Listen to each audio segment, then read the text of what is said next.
If you haven't watched the first two episodes, please do so before watching this one. Links are in the description. Before we begin, please remember that this story isn't intended to offend anyone, as it's only fictional. Now please enjoy the next episode of Kegatuan.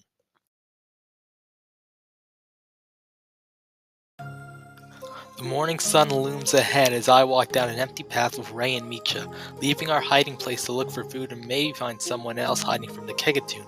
I haven't seen another person for so long that it feels like we're the only ones on the planet. In the morning, I made the mistake of telling Micha that Ray's a cop in his home country, and she has since become a machine asking endless questions. Ray doesn't seem to mind, but my ears feel like they'll break if she asks another question. Do you think you could teach me how to use a gun? Ray and I stop him on our tracks as our eyes snap toward Micha. She did not just ask that, did she? You know, Micha clarifies, if I have to defend myself. Ray's frown transforms into a smile in the blink of an eye. Sure, mate, I'll teach ya. Wait, I interrupt. Should we teach her, though? I don't see why not, Risya. It's not that hard to use a pistol. Alright, I raise my hands and step back. Ray takes out his gun and then shows it to Micha. I watch as he then tells her how to cock the gun, shoot it, and resist the recoil after firing. We don't do any shooting, though. Micha keenly pays attention to Ray throughout the lesson. Remember, Ray finishes, only fire when it's absolutely necessary. We don't want to waste any ammo. Micha nods. Okay, Ray, thanks. She hands him the gun, but Ray declines. Keep it, Micha. I trust you with it. Let's hope you don't waste all your bullets on the same target, Micha, I joke. We all start chuckling, but when the laughter dies down, I catch a glimpse of Micha's face before I turn around. It's that fake smile again.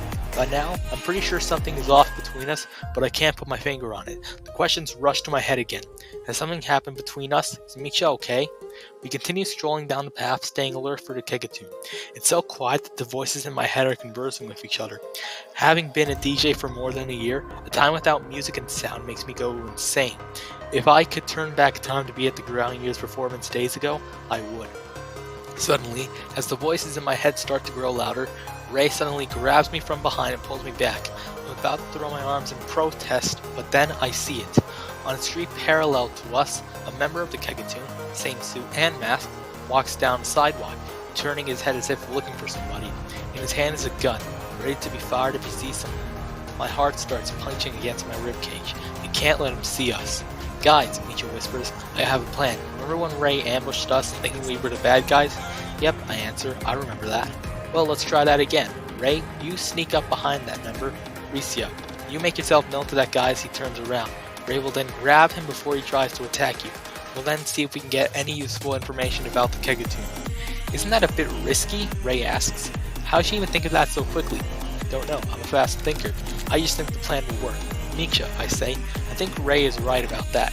Risya, Ray. Micha plants her face in her palm and then looks at us again. There is no other way we're going to survive.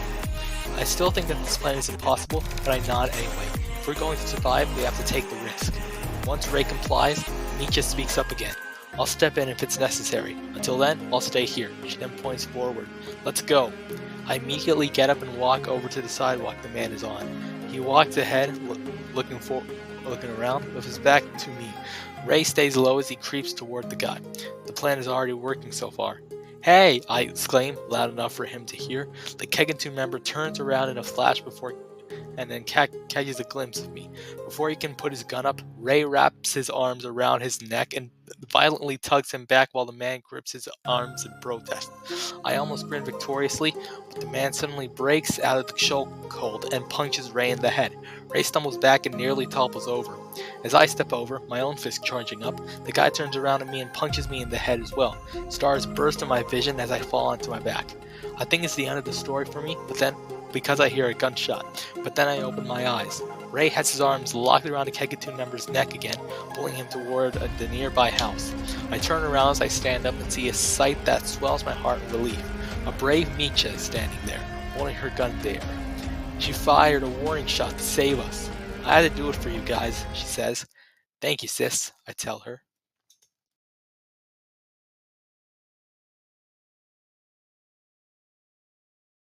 Risya and I step toward the spot where Ray is holding the man captive. He still has his arms folded around his neck as the guy attempts to pull them off. It's not abuse though. He definitely shouldn't have messed with a cop like that. Remember what we planned? I ask, though I'm sure Risya and Ray know what I mean. Then I point my gun at the man.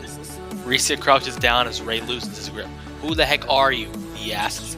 I think you figured it out already, the guy answers. His voice is so strong that I blink when the words fall out. We're part of the Kegatuan, and this is our revenge. Ray tightens his grip on the man's neck, and he winces at the pressure. You practically vacuumed the city's population, and for good reason, the Kegatuan member replies. You do not want to know what our lives have been like. Risya leans forward and slaps the man in the face. You're gonna tell us why you all are doing this, or else. Or else what? Shoot me? The man scoffs. I don't think she even knows how to use a gun. He feels as if he were insane. I wouldn't be surprised if he actually were. I point the gun up and fire a warning shot at an angle. I don't flinch at all, though it may be because of my determination and fury. Can't use a gun? I say.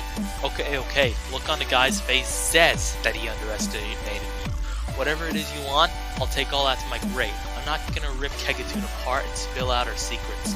Really? Ray asks before he harshly tugs the man's neck again, this time retaining the pressure. Tell us right now. The guy winces as Ray keeps pulling his neck until no air can get through. His face begins to turn red, but he doesn't speak at all. And then all the color drains from his face. Ray loosens his grip on his neck, and then the man helplessly falls beside him, not moving a single muscle. I refuse to speak. This is the first time somebody's fallen unconscious in front of my eyes. Ray gets up and is the first one to speak. Well, let's see if there's something in this house we can use to get around. Risya rises to his feet. I'll check the garage. He heads toward the door. Stand guard, you two. Raise the alarm if they come. Then he rushes into the house. While we stare out into the street with our hands brushing on our guns, Ray starts talking to me. You must be lucky to have a popular DJ as a brother. Oh, not this again. I decide to reply neutrally. Well, he achieved his dream. Good for him. I've heard his music a bunch of times. My friends are pretty crazy for him, especially my partner in the police force. Let me tell you, on duty, he blasts your brother's music so loud in the police car that my ears rupture. Is that so? I can't help but giggle a bit. I myself have heard stories of Risya's music being playing to death everywhere. It was like he's the virus. Was a virus. Hey Micha, Ray suddenly says. You haven't been making eye contact with me. Is everything okay? I don't know how I just realized this. I haven't been looking at Ray since he mentioned my brother's popularity. Look what I found, guys, I hear Risya say behind us. We turn around and see him carrying 3 bikes out the door. He's holding them as if they were sheets of paper, and they look brand new even, intact. I think we can easily get around with these, he infers, setting the bikes down. It's been a long time since I used one of these, mate, Ray comments, picking up the bike with the green frame and massive wheels. Still, I trust my muscle memory. I choose the bike with the red frame, while Risya goes for the purple one. Once we're all set, we press our feet down on the pedals and begin riding down the street ahead of us.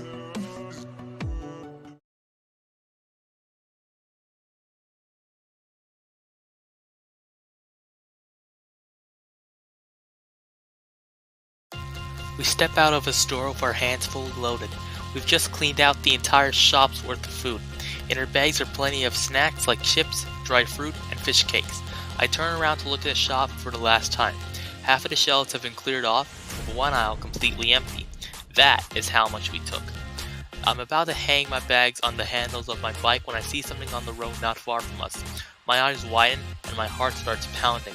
Get down, guys, I loudly whisper. Micha and I immediately obey, partially hiding behind their bikes. I keep my eyes locked on the black SUV afar. A Kegatuan member is currently standing outside it, looking around for a second before sliding the passenger door open and hopping inside. I say we follow them, Micha suggests, see what they're up to. My eyes widen again as her words fall out. Micha, what? I respond. Isn't that asking for a death wish? Come on, Risya. If we did it last time, we can do it again for sure. How will we do it though? Ray asks. I say we follow close behind, and then when they stop, we see if we can gather any information from them. I look at Ray, then back at Micha, and sigh. Let's do it. I pull out my gun as well, but we have to be ready if they attack us. We all get on our bikes and wait for the SUV to pull forward.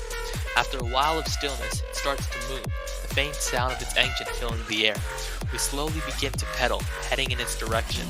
My hand briefly rests on my gun. If this doesn't go as planned, I must be ready. A few minutes pass. We're in a different part of town. High-rise buildings loom ahead of us, and a few unlit signs of shops can be seen across from them. But this is just as devoid of people as the neighborhoods we hid in. The SUV suddenly stops by a few high-rises. We stop and hide by the corner of the street, getting off and leaving our bikes on the ground. With my gun in hand, ready to blaze, I lean forward a bit to get a view of the Kegatuan members from the SUV. They all open their doors and step out, wandering into an alley together. So, I say to Micha, you want me to go get close to them and listen in on their conversation? Yeah, she finishes. I'll stay on guard for Ray. You go listen to them. I nod, and then walk along the wall of the building until I almost reach the alley. I don't want to make myself known to them. The voices immediately start hitting my ears. Gotta love that we saw nobody while on patrol. One guy says, they act like it's good they left this place a ghost town. The thought makes my blood boil. Another man laughs. Remember when we set 3 houses ablaze with a single gas leak? That was absolutely crazy. Exactly, dude, the first guy says. We run this city now. What if someone is able to escape? The boss doesn't put anyone at the borders of the city. Trust me, nobody will try. Nobody. A rush of hope hits my chest. We can still escape the city and find safety. But that's only if it's possible to escape. I don't know if. I push the thoughts away from my head and continue listening. Hold on, man. How are we going to get to Risya and his sister? The third guy asks. She has a name. It's Micha, another responds. And there was a third one as well. How are we going to catch them, though? I heard one of our men was killed trying to look for them. Sammy, that dude? The one we dropped off in an abandoned neighborhood? That man sighs. If I knew what would happen to him, then I would have asked to go instead of him. Wait, another guy says. If we're going to find them, then the place where he got shot is likely where they will be. What if they have moved? Search around that place, dummy. Once we find them, they will be toast. We won't be toast if I take a look at my gun. I could shoot them right now and there would be less people to deal with. But then I realize it's not best to do it here in case another member hears me. So I put my hand down and return to the conversation. We gotta report to the boss soon, eh? The first man asked. What are we gonna tell him? Stick to the point. We have to focus on finding Risya and Micha and whoever they're with tomorrow. I've heard enough of this. I turn away and move toward Micha and Ray again. When I'm close enough, I pick up my bike and so do the others. What did you hear? Micha asks. There's a lot I have to say, sis, I tell her. But we gotta leave before I can say something, alright? Okay, Micha replies, smiling. Wait a second. All of Micha's previous smiles seemed fake and artificial. But this time, it's nothing like how she smiled back at her place or when she learned how to use a gun. This time, it seems genuine. What did I do so right that time? Was it something else? I'm so lost in the fog that the questions surround me in that I don't realize my companions are waiting for me. I shrug, hop on my bike, and start pedaling back the way we came.